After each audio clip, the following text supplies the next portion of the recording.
Questão 3 é de Alves adaptada. Ela diz que um cilindro com êmbolo móvel contém 100 ml de dióxido de carbono a 1 atm. Mantendo a temperatura constante, se quisermos que o volume diminua para 20 ml, teremos que aplicar uma pressão igual a... Ao reler a questão, vemos que o volume inicial do gás é de 100 ml e que o gás estava inicialmente a pressão de 1 atm. Além disso, ela diz que a temperatura manteve-se constante. O que é que quer dizer isso? Quer dizer que a temperatura inicial do gás é igual à temperatura final, ou seja, não varia.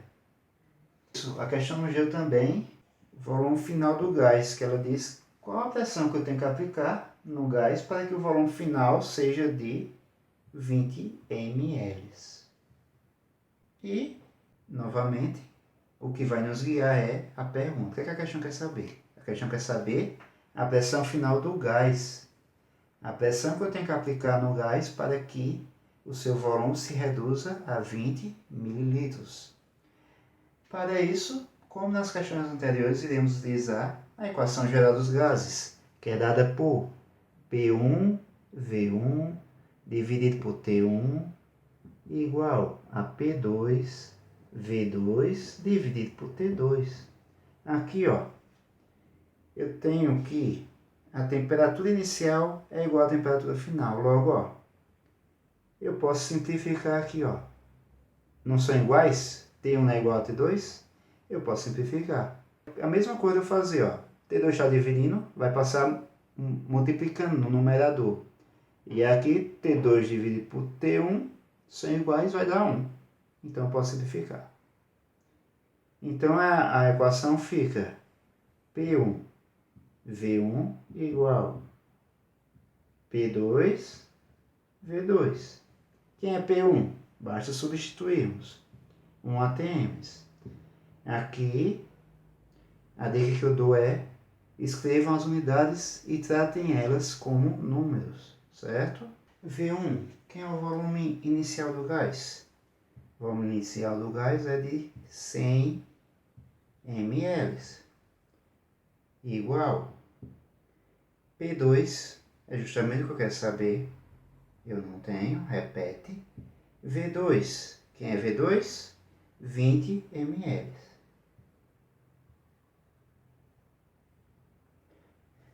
Aqui o meu objetivo é achar a pressão final, P2. Então, simplesmente eu preciso isolar P2 na equação. Passando 20 ml para o outro lado da igualdade, se ele está multiplicando, ele vai passar dividindo.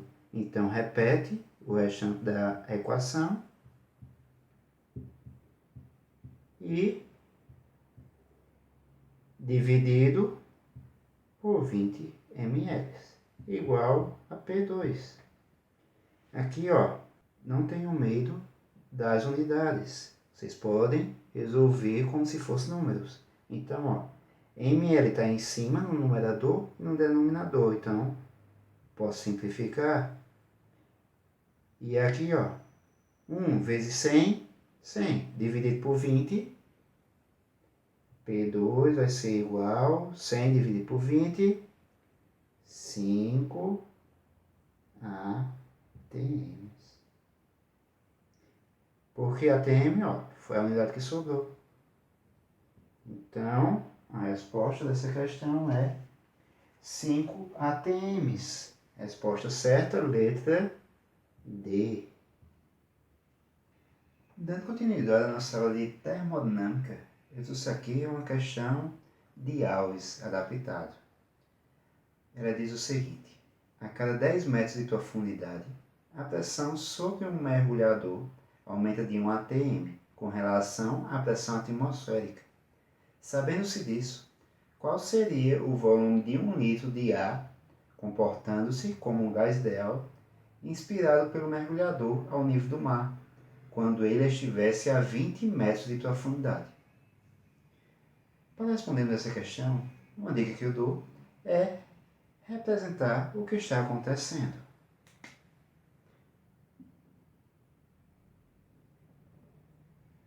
Aqui temos o mar, o mergulhador aqui. Lembrando que a questão não deu, mas é necessário inferir que, ao nível do mar, a pressão atmosférica é de 1 atm. Pronto. A questão diz o quê? Diz que a cada 10 metros de profundidade, a pressão aumenta 1 atm. Então, o que quer dizer isso? A 10 metros de profundidade, qual vai ser a pressão? Vai ser 1 atm mais 1 da pressão atmosférica, que já está. Então, se tinha 1 mais 1, fica 2 atms. E a 20 metros, aumenta mais 1, 3 atms. O próximo passo é ver os dados que a questão me deu. Quais foram os dados? Deu a pressão inicial do mergulhador, foi quando ele estava ao nível do mar, 1 atm. A pressão final, a 20 metros de profundidade, que é de 3 atms. O outro dado que a questão dá é o volume de ar expirado. Ao nível do mar, o mergulhador expirou 1 litro de ar. Então, o volume inicial é de 1 litro. E ela quer saber justamente o volume final, certo? Ela quer saber qual o volume quando o mergulhador está a 20 metros de profundidade, ou seja, sujeito a 3 atms. Eu não sei, repete. Além disso, um outro dado que a questão não dá, que é necessário inferir, é a questão da temperatura. Como o mergulhador expirou o ar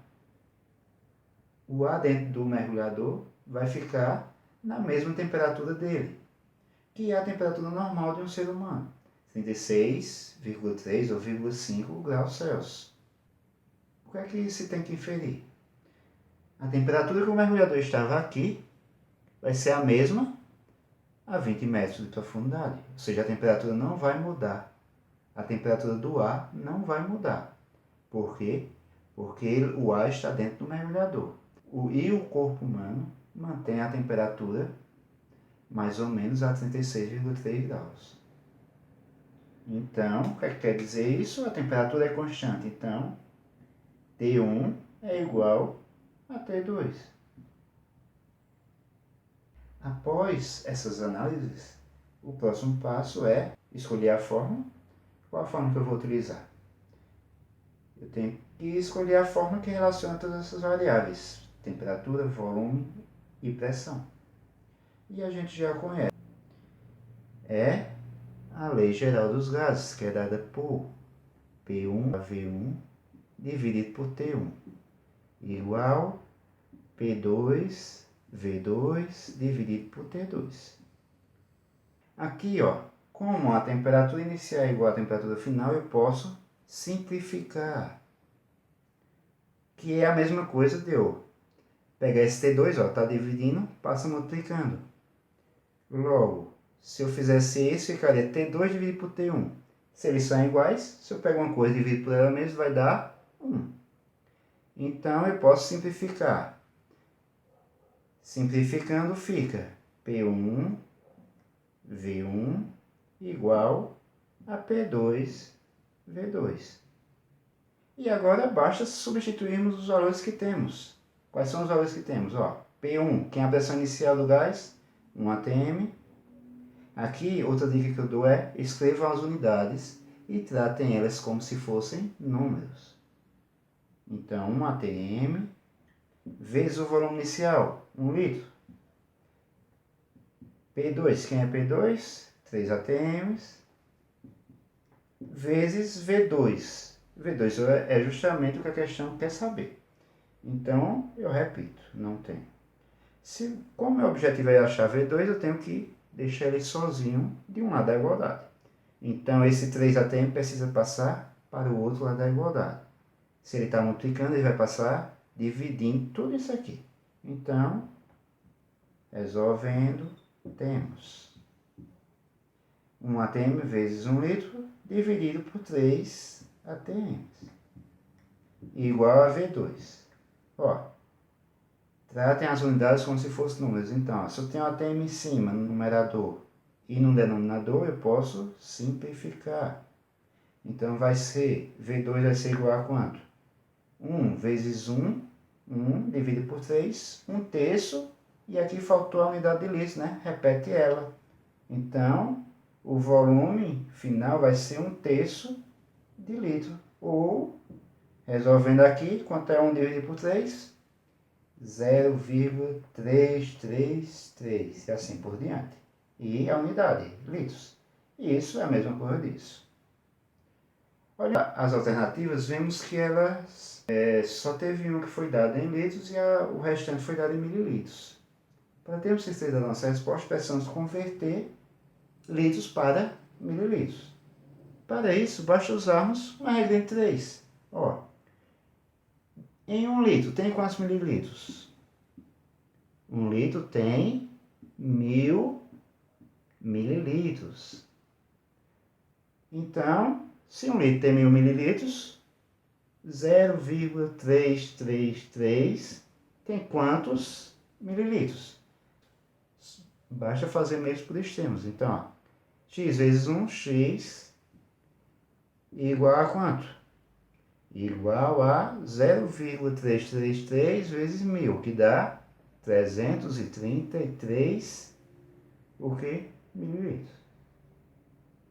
Então, a resposta certa a essa questão é a letra A. Questão 5. A questão 5 é da PUC São Paulo.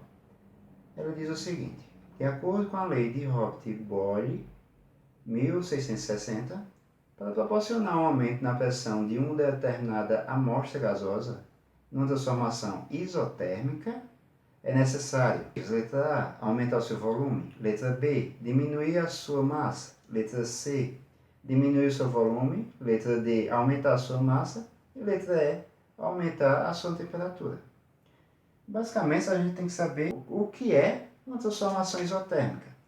Uma transformação isotérmica é uma transformação onde se é mantida a temperatura constante, certo? Basicamente é isso. Transformação isotérmica, a temperatura é constante. Então, o que é necessário variar para que se tenha um aumento na pressão? Em gases, nós temos 3 variáveis de estado: temperatura, pressão e volume. Se eu variar uma, naturalmente eu irei variar as outras também, certo? Uma depende da outra, de acordo com a lei geral dos gases, que é dada por P1, V1, dividido por T1, é igual a P2, V2, dividido por T2. Aqui, como ele diz que é uma transformação isotérmica, a temperatura é constante, ou seja, T1 vai ser igual a quanto? A quem? Igual a T2. Então, pela fórmula, se T1 é igual a T2, eu posso simplificar. Então, a equação se reduz a P1, V1 igual a P2, V2. Se eu quero aumentar a pressão, certo? Eu quero que P2 seja maior do que P1. A pressão final seja maior que a pressão inicial. Então, o que é que eu tenho que variar? Ó, se isso aqui, ó, P1, V1 é igual a P2, V2, eu tenho que, ó, diminuir o meu volume, certo? Todos conseguem enxergar isso? Eu preciso diminuir o volume. Por quê? Porque, ó, a pressão inicial vezes o volume inicial é igual à pressão final vezes o volume final. Se eu quero que a pressão final aumente, essa relação é constante. Então, o volume inicial vai mudar? Não. A pressão inicial vai mudar? Não. Então, essa multiplicação vai continuar a mesma. Então, se eu aumentar isso, para conservar essa igualdade, eu tenho que diminuir o meu volume. Então, a resposta correta vai ser a letra C.